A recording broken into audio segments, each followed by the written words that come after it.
Batman Boxing Talk, man. We back. We back again, man. We appreciate y'all for tuning in.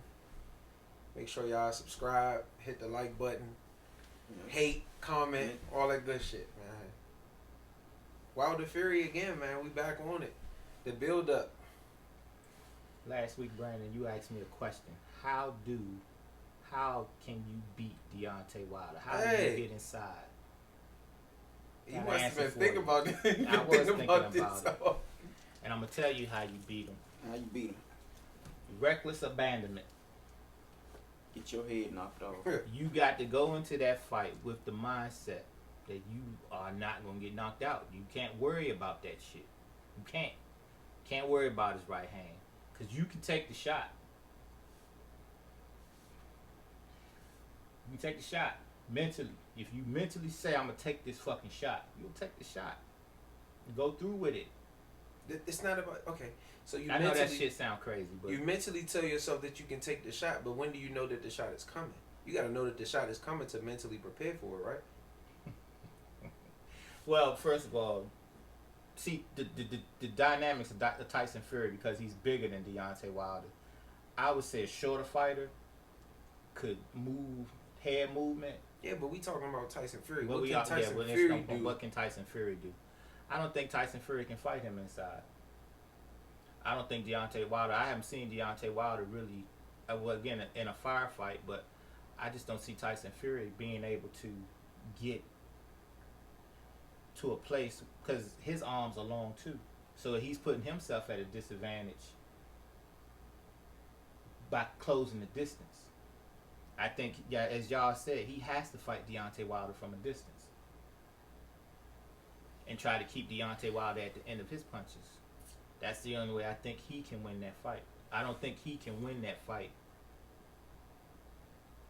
inside. But at the same time, if he's able to, because I know that I've been hearing a lot about conditioning. That's all he's really been talking about, eating the right foods and conditioning. Yeah, but he's coming in 20 pounds heavier than he was in the first fight. Is he?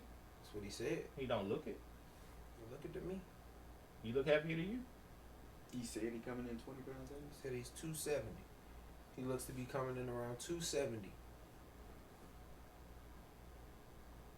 Which the mindset of that is, I assume that he wants to have more weight behind his punches, because I really believe that he plans on making Wilder fight a close range fight, because that's Wilder's disadvantage.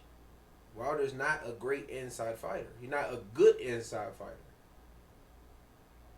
But the thing is, with Tyson Fury being able to feint and freeze Deontay Wilder, that allows him that time to be able to get on the inside. And if he can put his head on Wilder's chest and force Wilder to fight inside, Wilder's going to be uncomfortable. I feel like he has to mix up his attack, though. It can't be that all night, because eventually you're going to get tired. So it has to be an outside attack. Maybe the first 2 or 3 rounds, or first round or so, you try to put some pressure on him. Walk him down. Put your head in his chest. Make him fight the fight that he's not comfortable fighting. He made a comment, somebody kept, because they kept asking him the question, why did you change trainers? And I respect and like what he said, I went with the people I was with. We didn't get it done, so I'm doing something different. Yeah, but my thing with that is, then you can't say that you won the fight. Because if you believe that you won the fight, and you believe that what you did the first fight was enough to win, then what you switching up for? Great fucking point. Yeah. Well, because he knew he was knocked unconscious. He knew it. Yeah. Man, like I tell people was all he the time. unconscious? Yeah, he was rocked. He was gone, man. He was rocked. I saw it the other day. His eyes weren't closed. Just because your eyes ain't closed don't mean you ain't sleep. The referee said his eyes were rolling back in the back of his head. The referee said his eyes was rolling back and his teeth was grinding like he was grimacing. You hear that? You hear that?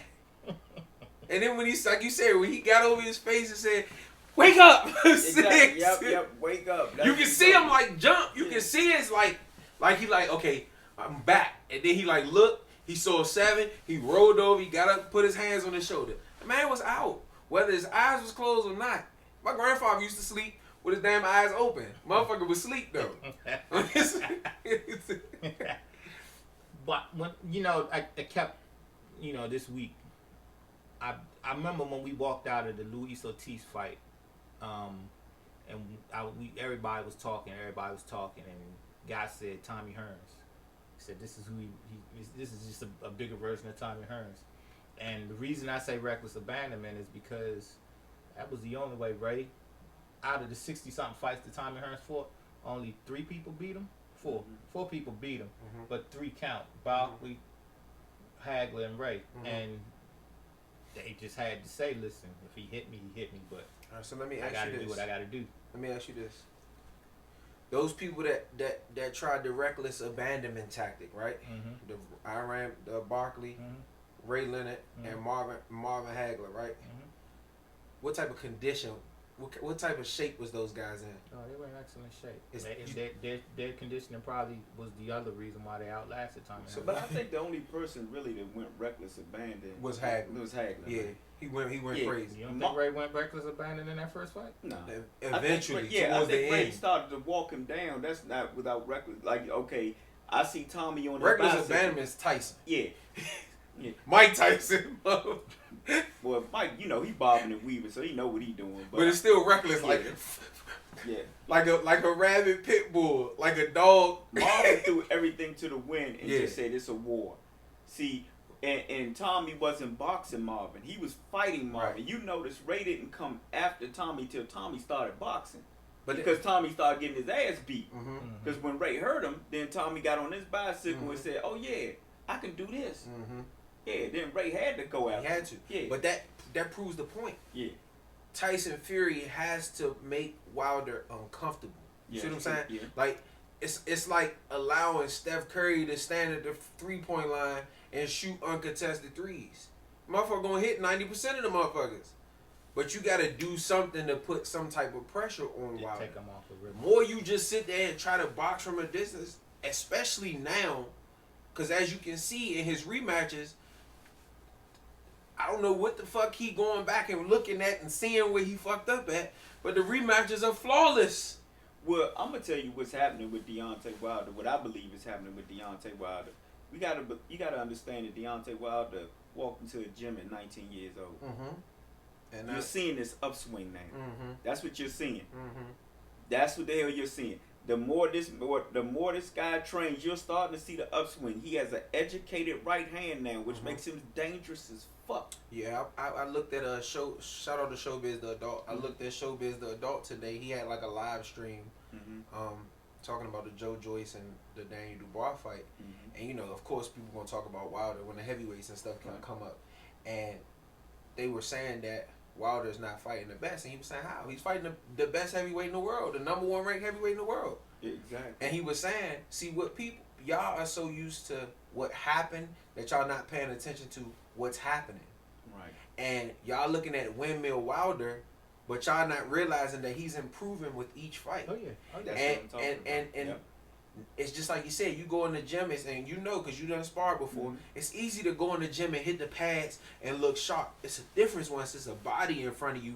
Damn sure is. You know, the pads is the pads is gonna be there. That head might not be there. Right. So now you dealing with somebody like you said who started boxing at 19, trying to hit a target, and he ain't been doing it since he was 3. You see what I'm saying? So of course you get the Windmill Wilder. He said, but once Wilder started to trust what was going on in training, and this went to this, and now he sees that the damage and the amount of destruction he can do, like with the Luis Ortiz shit. He ain't cock, he ain't do none of that shit. He's saying how much destruction he can do with using the right technique. He's trusting it more, and he has more confidence in the fact that I ain't gotta do all the extra. I can wait around, let them do all this bouncing, and when the time presents itself, I'm gonna pull the trigger. Yeah, it's been a couple years since he. Well, let me see, Brazil. He windmilled in the Fury fight. Oh yeah, he did. Yeah, he did. He windmilled in the Fury fight. And he went a little wild when he hit Brazil fight. Yeah, he went a little wild when Brazil stumbled. That's most of the time when Wilder goes wild. Though. Thank you. You just pulled the words out of my mouth. I mean, even back when people talk about windmill Wilder, it was always when he got somebody hurt. Yeah. Right. Then he just go crazy. And that's what I'm saying. A lot of people pay attention to the after effect. They're not paying attention to the jab, the left hook, the straight jab, the sharp jab. People don't realize he set Stavern up with a piston-like fucking jab before he landed that right hand. Then after he hurt him, he's like you said, he stood there over top of him because you done. I can do whatever the fuck I want to do. I can slap you with the inside of my glove if I want to. It's a wrap. And it's crazy because my uncle used to always tell me, I'm like, I don't like when people slap. And he always be like, nephew, when you in the ring, all that shit go. It all count.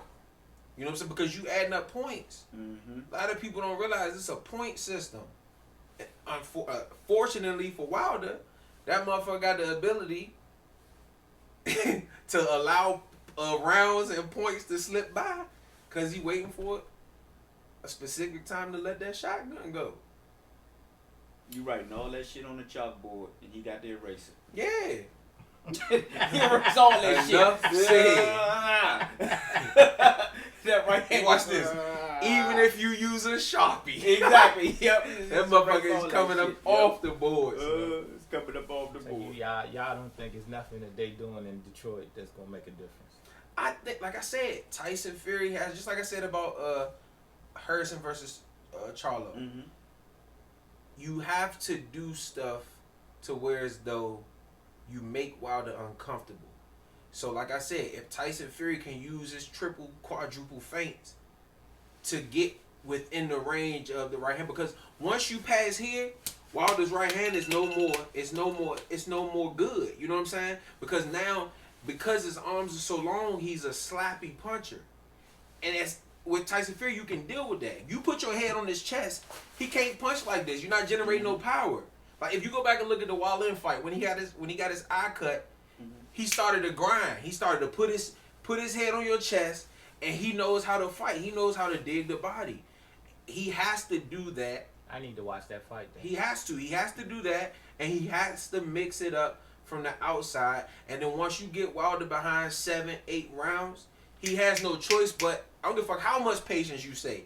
Because when you get in around 12, you need a knockout 100%, and at that point you done lost 11 rounds. Yeah. So if Fury decided to run for the whole fucking round, you lost the fight. Yeah. So you got to put Wilder in a position to where as though he has to panic.